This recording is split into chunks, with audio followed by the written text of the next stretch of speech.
Salut mes petits cookers. Alors aujourd'hui ma purée de courgettes blanches. On dit blanches parce qu'elles sont très claires. Il existe aussi des courgettes très blanches, mais là c'est vraiment on appelle ça aussi blanc parce qu'elles sont d'un vert clair, très clair. Donc je prends mes courgettes, elles sont bio, et je les mets dans ma casserole. Je les coupe en gros tronçons. Je mets de l'eau. Je démarre toujours à l'eau froide, pas eau chaude.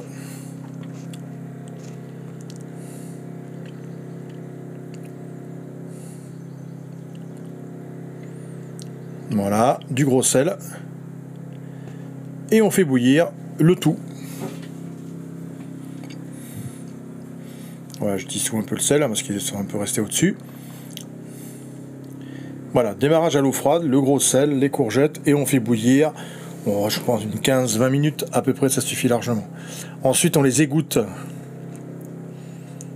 Là, alors l'important va être d'enlever l'eau des courgettes, c'est ce qui va être le plus important parce que c'est gorgé d'eau la courgette, donc du coup on est obligé de vraiment bien l'égoutter. Alors pour ça on va prendre, déjà on l'égoutte bien, on laisse déjà alors si vous avez le temps, laissez au maximum égoutter déjà, vous voyez que l'eau s'égoutte bien, mais ça va pas suffire. Sinon vous avez toujours des purées, vous savez, qui restent bien humides et quand vous les mettez dans l'assiette, ça coule de partout, c'est pas joli. Donc moi je vais mettre un torchon bien propre. En général c'est des torchons que j'utilise que pour les purées. Hein. Donc je prends au départ, je le lave, mais je utilise que pour vraiment filtrer mes purées. Donc je prépare ça dans ma passoire, hein, bien évidemment. Et là je vais mixer mes courgettes, qui vont rendre encore plus d'eau, bien évidemment.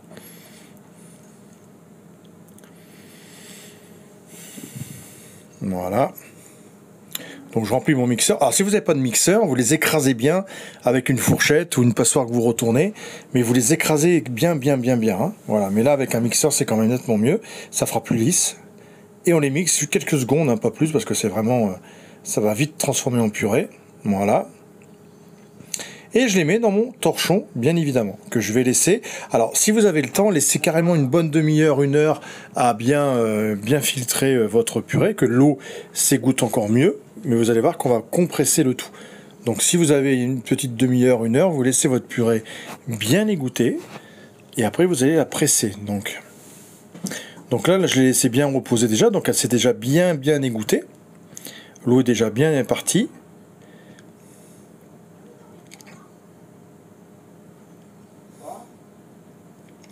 Donc là, et après, je referme le torchon.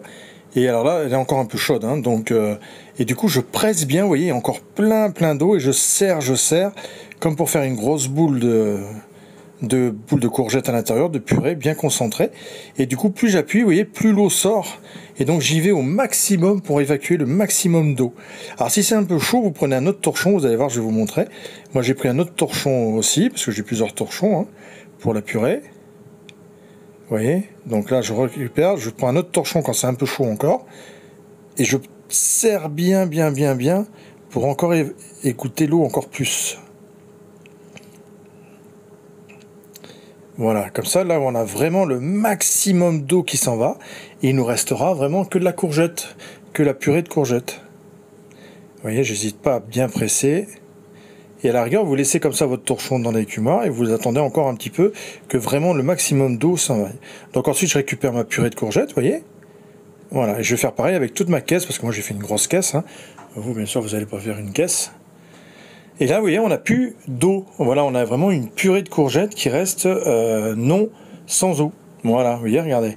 Elle est encore bien humide, hein, elle est super onctueuse, mais je ne vais pas rajouter de crème, de beurre, d'œuf, tout ça, rien du tout. Hein. Je vais l'utiliser tel quel dans mon plat pour accompagner une viande. Souvent, vous avez une viande avec une petite sauce ou un poisson avec une petite sauce, et du coup, ça permettra juste de lier votre purée.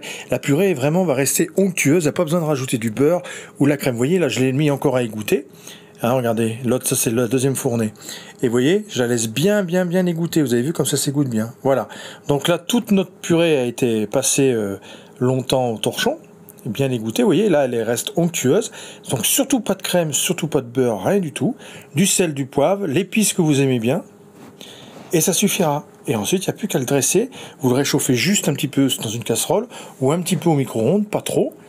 Et après, vous le dressez simplement dans votre assiette avec votre poisson, votre viande, votre petit féculent, enfin bref, ou juste comme ça avec une salade.